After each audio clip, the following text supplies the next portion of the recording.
comparing the lengths of two transmissions. So, for our swap into the Toyota pickup, best case scenario, we use the OEM shifter hole. Worst case scenario, it has to come back closer to the seat. We gotta drill a new hole. Sucks, because the truck has new carpet in it. I don't want to put a new hole in the new carpet. But as you can see here, of my assortment of transmissions for the engine application, we have the shortest length I could get my hands on. And it's probably 6 to 8 inches longer from the shifter tower on the new transmission. So, the question is, when we put it in there, will we try to use this hole in the stock shifter location and just move the entire unit forward, which we should have room to do, but aesthetically speaking in the engine bay, the farther back the engine is, the better it's going to look. Alternatively, if we get real crafty, we can shorten this turret by like 3 inches, I think, and move it forward, in which case we would get much closer to this hole. So that's a possibility as well. We won't know, I guess, until we see where the oil pan and exhaust steering all clear themselves, as well as this trans mount is pretty far forward in relation to, well, no, actually it's identical. Let's see. So, I don't know when we'll actually get to using this stuff, but step one, get this old dirty one out of my garage and get this old clean one in my garage. That is our factory transmission crossmember for this truck. So, the stock transmission, the trans mount at the tail shaft region of the trans sits on that little plateau, and there's 4 bolts that hold it down to that. That bracket does in fact unbolt from that crossmember, but I left it on there for mock-up, and well, the bolts were really dirty and I didn't want to have to touch them. So this is the bottom of that trans mount. You'll see here, that's where it bolts up to the transmission on the stock W series. And if we tip her up right here, we've got our 4 bolt holes that come up from the bottom into this through that crossmember on the chassis. So if we take our Hobo Freight dead battery calipers here, and we just outside to outside these holes, we slide over here to our new transmission. This is our outside to outside measurement on that trans mount. And if we go here and here, it's quite close, as in maybe we just open some holes up on that trans crossmember and we line these up. So that'll give us 2 positions potentially to mount it onto that trans crossmember, one like an inch forward and an inch back. A little wiggle room to play with, if you will. Still don't know what we're going to do with the shifter, but we'll see.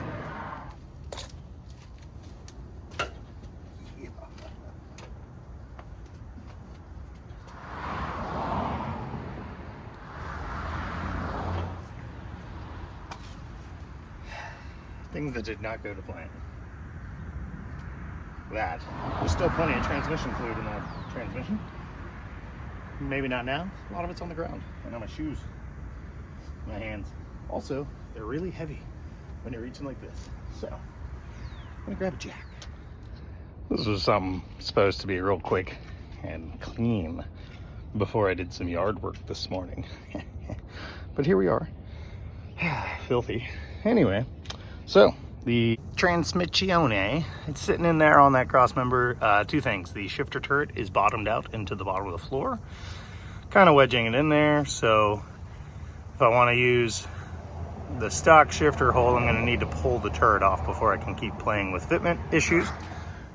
The other thing is my 2 bolt holes. One of those bolts is just actually in the giant center hole for this, not in either of these 2 holes. So we are a little crooked and farther back than I had planned on. However, it does appear the bell housing is out into the engine bay far enough. And our new engine from here to the forward mounts is like 15 inches, which is real close to here. So overall, this is roughly where I like it. The shifter is currently like 3 inches back from the hole, so that is kind of a bummer, because the easy solution is just punch a hole for it. But I don't know that I'm going to touch this anymore today. If you don't know, I'm a brand new dad, so got a newborn in that house, and until I get clearance from the sleeping wife and baby to be out here fiddling around with this and getting filthy today, I'm not going to do that. But we did get a little bit of progress going. We know this might work. You'll probably have to bear with me on this swap with the truck. It's really, I never know when I'm about to find / make some time to mess with it. So came out here, I was doing yard work, and pulled off the transmission mount bracket from the like cross beam on the frame rail where this mounts, and so do the torsion bars. And well, as you can see, this bolt spacing is definitely workable, but it's not nearly as close as I had hoped it was going to be. Definitely seems like we'll be getting to the point where we don't have much meat on the inside of this, which once again, probably still fine. However, this here, I don't know if that's the actual part number, but we're going to pretend it is. Energy suspension 1036. Well, with the minimalist of opening up on the insides of these holes, this mount with 3 threaded holes in the bottom, pretty sure they're standard, so I'll probably have to find hardware for that. However, we'll just be able to run a large washer or fill this in, and just use this center bolt hole to align our trans to this center hole, and that should be fine. I've run this mount before on my Nissan SR20 transmission. Same thing, bolts straight up to the stock 2-bolt spacing for the stock mount, but allows you to convert to just a super convenient, cheap, available everywhere, off-the-shelf transmission mount. That is like a urethane replacement mount for like every rear-wheel drive General Motors automatic, maybe even manual transmissions. Every parts store has those on the shelf, in red too, if you want to be sporty. So I think first line of attack is actually going to be trying that, but I think the next thing I'm actually going to do is try to get that transmissione bolted back to the engine, and I'll just swing them both in because I have some serious questions about exhaust clearance in and around this area. Definitely going to have to relocate our primary fuel feed line, but the goal here is going to be much like the stock motor. The exhaust comes out, goes whoop, and then swoops down into there between the frame and the torsion bar. We've got the same gap over here. We're going to try to shoot. However, the little teeny tiny motor that I plan to put in here does have an extremely wide exhaust sticking up off the side. So we'll see. Might have to modify a header. Went ahead and pulled the shifter turret off. I might try my hand at shortening it. However, our selector rod is definitely disconnected inside, so that sucks. Anyway, so what are we swapping into the pickup? If you guessed, Mazda 12A rotary Dorito engine. Nacho cheese, apparently. Someone's been in here and the irons are red. But if you guessed Rotorivo, you're correct. So plan is see if we can't snake this thing in there. Now, if you look, we are making a mess. Also, the exhaust hangs real low from the trans and far out from the motor. I really don't think we're gonna get lucky on shooting that gap. So we're probably gonna go ahead and have to pull the exhaust manifold off. I really wanted to try to stab it with and see. And I still might try. So that's what we're gonna do. Got a little excited there, forgot to put the camera on a tripod. We're about a sixth of the way in. So come on, you can watch the rest.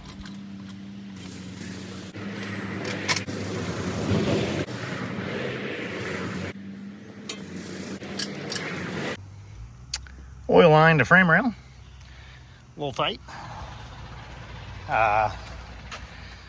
We're probably over towards the driver's side a little bit because the exhaust is not having any issues. And we're trying to get the transmission up over the crossmember, which we are. And we're making a gigantic mess of transmission fluid. Yay!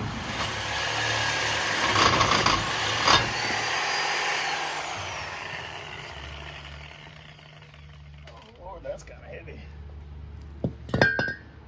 As predicted, the header was problematic. Now maybe it's less. All right, so rotary swaps. The motor themselves are tiny. However, the center line of the engine is actually pretty high relative to the motor. So transmissions, in turn, sit very high when you put them into cars. So that's why rotary cars, RX-7s and whatnot, are so common for V8 swaps, because they have gigantic transmission tunnels. So whether or not I want to, the best solution here is going to end up being definitely hammering a bit here for the clutch throwout arm, but I'm probably going to have to go in the car, pull the seat, pull the carpet, and well, make some clearance in the tunnel region here to get the transmission up high enough to get the engine as far back as I need to, because the oil pan on the truck, being front steer, does not line up with the divot in the sump on the oil pan, because RX-7, yeah, are a different shape than trucks for some reason. I don't know. Anyway, when you swap these into other cars that have rear steer with steering gearbox, transmission and oil pan are kind of where they need to be. This truck is not cooperative. I really don't want to be that high because the alternator is pretty high, and I plan to run a pretty tall intake as well. So I'm not really trying to protrude through the hood, but we'll keep wiggling, see if we can't come up with a orientation that is going to work for us, and then we'll have to try to start making some mounts. Right. Well, you know, inversely speaking, moving engine farther forward in the engine bay, while aesthetically tears me up. I want this thing as far back as possible for weight balance. It's a truck, who cares? But aesthetically, it looks super cool with these tiny little rotaries to have just massive open space up here. And in general, transmissions just aren't cool looking in the engine bay. So having it farther back looks cooler, but having it farther forward, we will clear our steering, the exhaust will be easier to clear, and the clutch won't need to be clearance for the firewall, as well as, I believe right now where she's sitting, obviously it's crooked, but that right there is where the shifter actually moves that lever, meaning somehow I got winded. Don't hold that against me. Anyway, I believe this far forward, the stock, I think this is an FB transmission, SA RX-7, I don't know. Early first gen RX-7 transmission. It looks like the shifter might work with the OEM Toyota Whole and just make my life in general much easier. The alternator's kind of high. There is a lot of room for it to come down with a shorter belt, as well as tons of room for my carburetor because I do plan to have a pretty tall intake on this thing. So, in the name of simplicity, I do believe we're gonna mount this bad boy this far forward next time I find a few minutes to mess with it. I already burned out most of the day, and this is not at all what I plan to do. But truck is on the ground, motor's in. It's leaned pretty bad, but if you look at the carburetor, it's actually fairly close to level. Might still end up having to clear the transmission tunnel for pinion angle or drive shaft angle, drive line angle. You know the deal. We'll see how she's actually sitting, because she's also got the Caroline or Squat lift kit on the front right now, because this motor doesn't weigh nearly as much as a 22R with a iron W50 transmission behind it. But that's where we're at. Inish.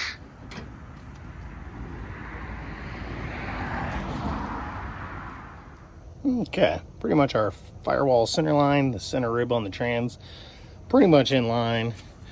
Crank pulley center line, core support center line. We're pretty much where we want to set this thing. I've done a little clearancing on that manifold head pipe. I do believe I'm just going to clearance this cross member on the frame rather than just smashing these completely in. And we will need to shoot that gap over the torsion bar down the frame for the exhaust. We'll work on that later today, but I think that'll be subject for another video. But what we'll do today, I want to run presumably the stock radiator just for simplicity and see if that'll work. I've already cut and welded this thermostat housing to be more this way rather than this way. So I don't like the lower hose arrangement we're going to end up having, and I don't like this. This is either the FB or FC OEM air to oil cooler. It's ginormous. Rotaries kind of use the oil as a form of cooling, I think, as well as they get oil really hot. So they like to have very efficient oil cooling. The problem is with a radiator here and a fan here and an AC condenser here, and well, I mean, you can see that's the front of the core support, that's the chin spoiler, the bumper goes here, AC condensers here. There is literally no room for that much frontal surface. We could do the old Bosa Soku exposed oil cooler, but that's just not my flavor. So this, I don't hate it, but I don't love it. It'll work for what I need. Kind of takes away from the fact that I got rid of this giant harness from that side. It's all cleaned up in there. You can't even tell. So I would like to get rid of that, either go to a smaller air to oil, or there's OEM for this engine, in fact, a taller oil cooler or oil filter mount here that is water cooled. So it's a water to oil cooler. I'd love to find one of those to negate having that giant thing there and really clean up the engine bay. So I think the first step today will be, hope it doesn't fall out of there when I jack it up, but I want to jack up the truck and I want to put my transmission Crossmember mount on the Crossmember, and it seems like this is actually going to be way behind the transmission now, so we'll probably have to extend this forward to catch the transmission. So that's the plan. Don't you guys just love fall? Every time you come outside somewhere where you were just at, there's 100 pounds more leaves. Just had to sweep over here and I still laying in a giant mess full of ant-filled leaves. Fall, it's beautiful. The days are 3 minutes long. Sun rises at 9 a.m. Sun sets at 2:45 p.m. You guys that like fall, You're crazy. Anyway, so problematically, my temporary transmission mount here, it works great. However, it's literally sitting on my trans mount. It does, however, look like up here, it's very hard to tell, but it kind of looks like I'm going to be able to fit that shifter turret back in there without clearancing my floor. Up there towards the front, it's hard to say, but back here it actually looks like I might be good on the floor. So moving the transmission and engine forward, while not as cool looking, definitely seems like the move for now. So crap. Notable mention for when we actually make the mounts, that will need to move up. We're sitting on the center link. Over here I was like, oh yeah, we're meant. Over there we're definitely not. And Centerlink probably doesn't have a perfectly horizontal sweep by design, so definitely need to go up on the motor side. Hopefully that doesn't mean I need to go up on the trans side, but I do actually have room in there. I think that's something swell. So gonna jack the trans up, see if I can slide our permanent good enough trans mount out of there, clean that up, and then see what we're gonna have to do to make that talk to that. It's a pretty long span. Anyway, what's next? Also, before I jacked up the transmission off of the support it was on, since over here we're just kind of lightly resting on some wood on the tension rod brackets, I put this seat belt on. Hopefully it can't slide farther back and therefore fall off of that, smash me to death in my own truck. Oh, hello. The beauty of working on 40-year-old trucks is the filth and the cross-threaded holes. So I had to run a tap through this guy. I think one of the top side ones is also going to be scripted, as well as the Crossmember is completely filthy from years and years of truck stuff. So, hey, yeah, we're like a foot, several inches short of coming up where we need to on the mount here. You know, using our 6-inch voice. So we got to go up probably 1.5 inches or 2. This is up higher than it needs to be currently, but up and out, and we are way short. So I grabbed some metal this morning. We'll probably lob this bad boy off and head out here with the welder. But I don't think we're going to work on mounts yet. Not today. Well, not right now. Not for this video. We'll just cover some of the other nonsense.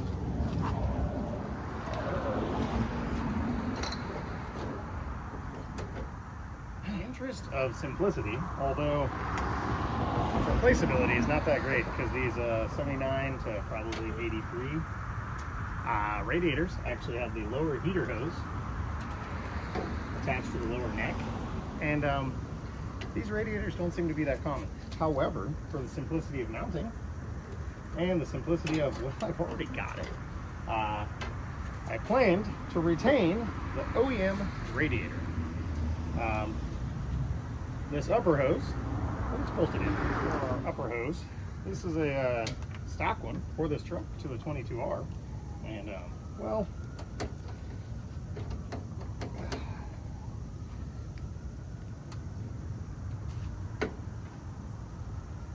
looks a little funky now, but I know for a fact it actually works out pretty well. Might have it backwards, but it'd be nice to be able to go to a parts store and just buy a radiator hose for this truck. I know it'll fit. So upper hose, that's taken care of. We got this giant E fan on here. We could definitely run the mechanical fan for this motor and it would still fit and line up in the shroud for the truck. However, this thing makes like 1 torque and we want 3 horsepower. So we're gonna run this giant E fan, which comes into play when we start trying to place this giant thing in there. So, upper hose, taken care of. Lower hose, kind of a mess. This is not finalized. However, this is also a stock radiator hose for this truck. It would have been on this side of the motor. Boop. But what I found is this tight bend here on the lower outlet for the rotary works pretty good as a crossover. So then we'll on a 90 degree and a straight on the other side and put them together. Like I said, that's not final, but it will function and keep us stock in the engine bay. However, this down here does get a little messy when it comes to mounting the stinking thing, because the motor mount, mustache bar, crossmember, doodad, it's really close to all this nonsense. But that's where we're at, right? We got fan, motor clearance, radiator hoses, they're all routed. And we're still looking for a smaller or water-cooled oil cooler. And yeah, placement-wise, she's pretty much in there. So steps 1 and 2 and a few of this engine swap, they're knocked out. We're gonna call that good for this video. And then I guess later today for me, but who knows when for you, we'll go ahead and work on the fabrication side of actually getting this thing stuck in here more permanently.